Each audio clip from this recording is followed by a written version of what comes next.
Alhamdulillah nahmaduhu wa nasta'inuhu wa nastaghfiruh wa na'udzu billahi min syururi anfusina wa min sayyiati a'malina may yahdihillahu fala mudilla lahu wa may yudlil fala hadiyalah. Asyhadu an la ilaha illallah wa asyhadu anna Muhammadan abduhu wa rasuluhu la nabiyya ba'dah. Allahumma shalli wa sallim ala nabiyyina Muhammad wa ala alihi wa sahbihi wa ansarihi wa junudihi wa man jahada fi sabilillahi la yaumil qiyamah. Amma ba'du fa ya ibadallah usikum wa iyaya bittaqwallah faqad fazal muttaqun. Qala Allah ta'ala fil Qur'anil Karim, ya ayyuhalladzina amanu ittaqullaha haqqa tuqatih wa la tamutunna illa wa antum muslimun. Wa qala aidan qul huwallahu ahad Allahus samad lam yalid wa lam yulad wa lam yakul lahu kufuwan ahad. Wa qala Rasulullah sallallahu alaihi wasallam khairun nas anfa'uhum linnas. Sadaqallahu wa sadaqa Rasulullah sallallahu alaihi wasallam. Jamaah salat Jumat yang dimuliakan oleh Allah Subhanahu wa taala. Dalam mukadimah tadi khatib menyampaikan firman Allah Subhanahu wa taala yang termaktub dalam surat yang ke-112, yaitu surat Al-Ikhlas.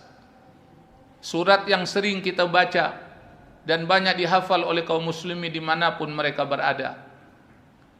Surat Al-Ikhlas Allah turunkan sebelum hijrah, sehingga surat ini disebut dengan surat Makkiyah.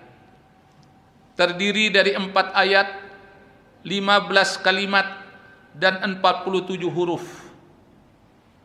Walaupun surat Al-Ikhlas jumlah ayat hanya 4, tapi ketahuilah surat Al-Ikhlas memiliki fadilah yang sangat besar, memiliki keutamaan ketika seorang hamba Allah Subhanahu wa taala membacanya.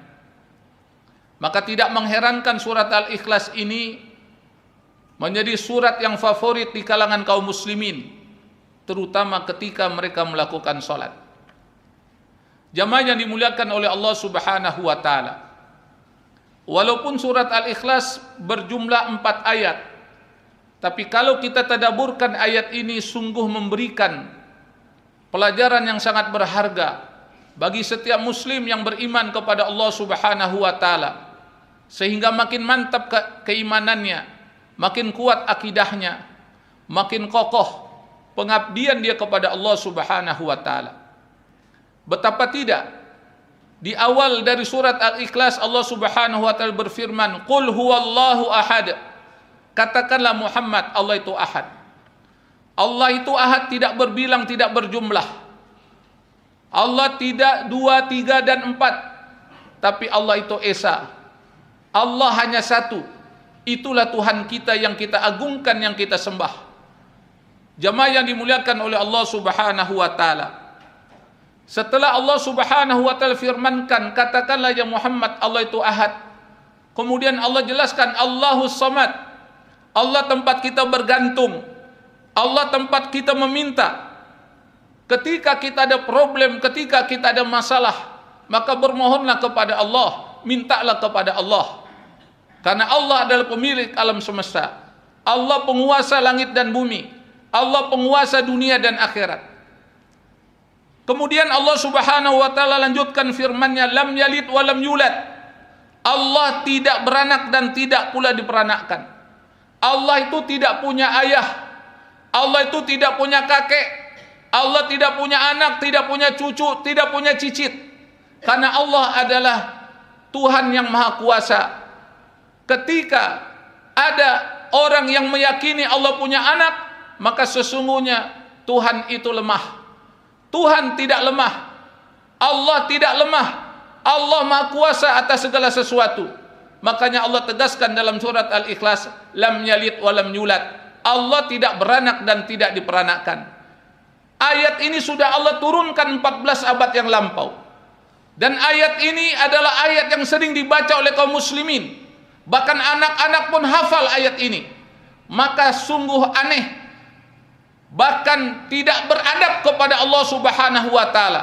Siapa-siapa yang sudah hafal surat Al-Ikhlas tapi dia masih memiliki keyakinan bahwa Allah itu punya anak, bahkan dia menyampaikan kepada orang lain dengan semangatnya, dengan ganjannya, dengan kegenitannya, ucapan selamat bahwa Allah itu adalah Tuhan yang punya anak. Hal semacam ini bertentangan dengan firman Allah Subhanahu wa taala. Oleh karena itu kita perlu menegaskan, tidak pantas bagi seorang muslim yang telah mengucapkan surat Al-Ikhlas kemudian melalui lisannya dia mengatakan selamat hari kelahiran anak Tuhan. Allah tidak punya anak dalam keyakinan dalam Islam, dalam akidah Islam. Dalam Al-Quranul Karim dengan tegas Allah Subhanahu wa taala mengatakan lam yalid wa lam yulad. Bahkan di akhir ayat dikatakan walam yakul lahu kufuwan ahad, dan tidak ada sesuatu yang setara dengan dia. Jadi tidak ada yang sama dengan Allah Subhanahu wa taala. Oleh karena itu tidak pantas kita menyamakan Allah dengan manusia. Bahwa Allah itu punya anak, Allah punya cucu, punya bapak. Tidak pantas seorang muslim, seorang hamba Allah Subhanahu wa taala mengucapkan kalimat semacam itu. Jemaah yang dimuliakan oleh Allah Subhanahu wa taala, kita orang Islam sudah diajarkan oleh Rasulullah SAW. Bukankah di zaman Rasulullah SAW sudah ada agama-agama yang lain? Sudah ada orang yang menyembah berhala, menyembah patung, menyembah langit, menyembah dan segala macamnya. Tapi Rasulullah SAW memberikan bimbingan kepada umatnya, kepada sahabatnya, berkaitan dengan ibadah. Kita diajarkan oleh Allah Subhanahu wa taala dan disampaikan oleh Rasulullah SAW, lakum dinukum waliyadin. Agama mereka untuk mereka, agama kita untuk kita. Sekali lagi khotib mengingatkan kepada kita semuanya, jangan kita keganjenan, jangan kita norak, jangan kita mantia, jangan kita bersibuk ria dengan urusan agama orang lain. Mari kita sibukkan urusan kita dengan agama kita. Bagaimana kita memakmurkan masjid, bagaimana kita memantapkan sholat jamaah, membaca Al-Quranul Karim, kemudian kita melakukan kebaikan-kebaikan yang lainnya. Masih banyak yang belum kita kerjakan. Kenapa kita sibuk dengan urusan agama orang lain? Rasulullah SAW telah mengajarkan kepada kita dan mengajarkan kepada para sahabat bagaimana pembinaan yang dilakukan oleh Rasulullah SAW kepada Bilal bin Rabah. Bilal bin Rabah ketahuan dia masuk ke dalam Islam. Dia mengucapkan 2 kalimat syahadat, asyhadu an la ilaha illallah wa asyhadu anna Muhammadar Rasulullah. Oleh tuannya dipaksa untuk kembali kepada agama paganisme, kembali kepada musyrik, menyembah berhala, tapi Bilal tidak mau. Bahkan ada kisah yang sangat menarik bagaimana Bilal mencontohkan bagaimana mempertahankan akidah. Bilal itu disiksa, saudara, ditindih dengan batu yang begitu besar, diseret di padang pasir yang begitu panas, dipaksa untuk keluar daripada Islam, dipaksa untuk murtad. Tapi apa yang diucapkan oleh Bilal bin Rabah? Ahad, ahad, ahad. Ini pelajaran untuk kita semua. Seorang budak dipaksa untuk kembali kepada agama nenek moyangnya, tapi Bilal tidak mau. Dia tetap dalam Islam, karena dengan Islam dia mendapatkan kedamaian, dengan Islam dia mendapatkan ketenangan.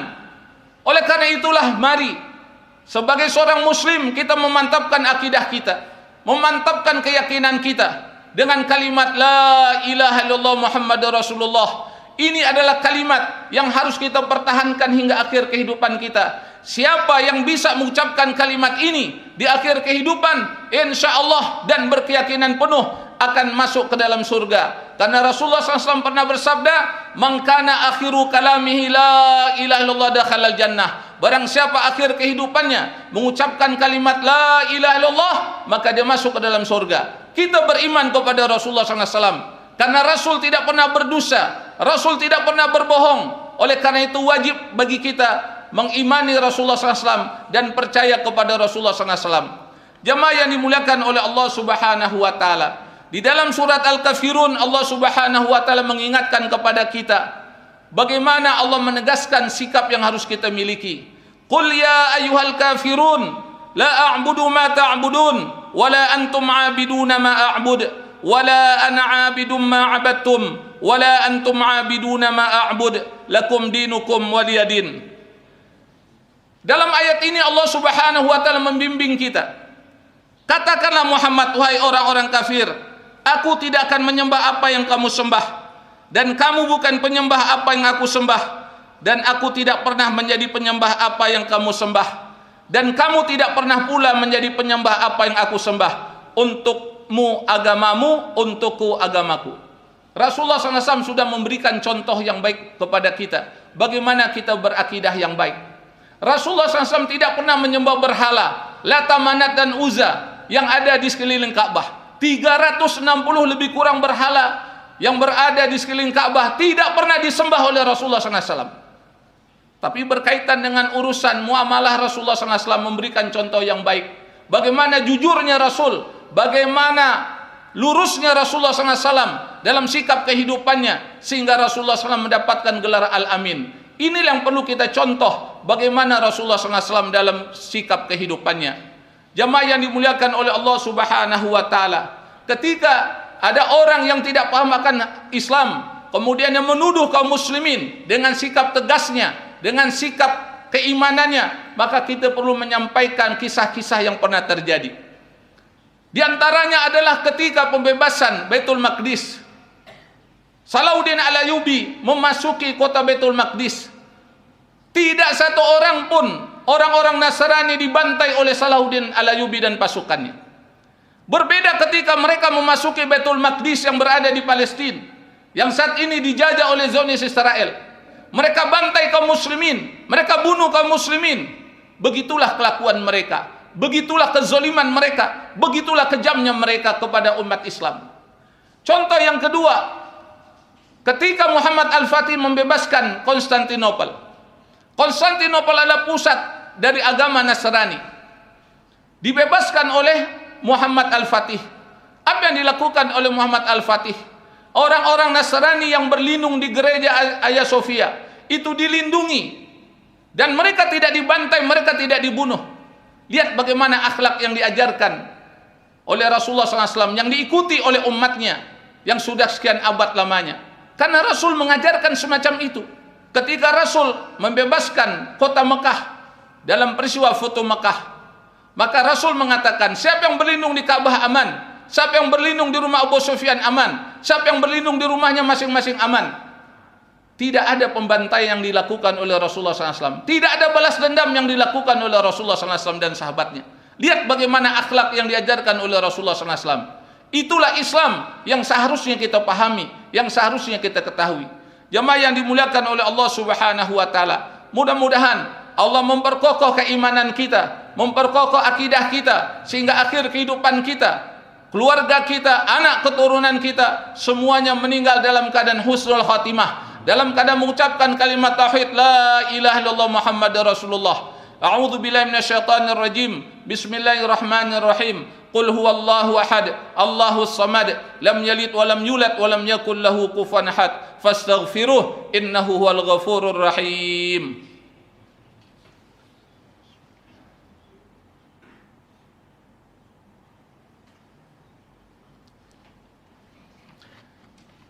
Alhamdulillah, alafa baina qulubina fasbahna bi ni'mati ikhwana.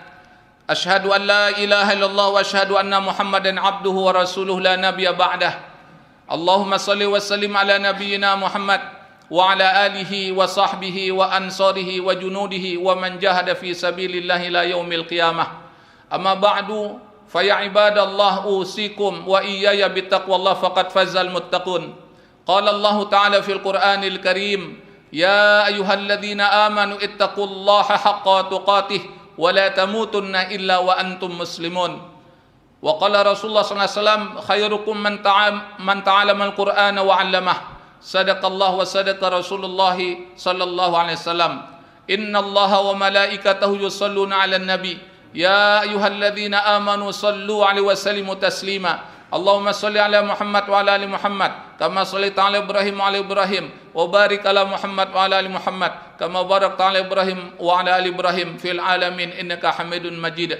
Allahumma ighfir lil mu'minin wal mu'minat wal muslimin wal muslimat al ahya'i minhum wal amwat bi rahmatika ya arhamar rahimin. اللهم اغفر لنا ولوالدينا وارحمهما كما ربيانا صغارا اللهم اغفر لنا ولوالدينا وارحمهما كما ربيانا صغارا اللهم اغفر لنا ولوالدينا وارحمهما كما ربنا صغارا ربنا اغفر لنا ولإخواننا الذين سبقونا بالإيمان ولا تجعل في قلوبنا غلا للذين آمنوا ربنا إنك رؤوف رحيم اللهم اغفر للمؤمنين والمؤمنات والمسلمين والمسلمات الأحياء منهم والأموات برحمتك يا أرحم الراحمين اللهم اختم لنا بالإسلام واختم لنا بالإيمان واختم لنا بحسن الخاتمة اللهم ربنا تقبل منا صلاتنا وصيامنا وقيامنا وتخشعنا وتضرعنا وتعبدنا وتمم تقصيرنا يا الله يا الله يا الله يا أرحم الراحمين اللهم إنك عفو كريم تحب العفو فاعف عنا اللهم إنا نشكر رضاك والجنة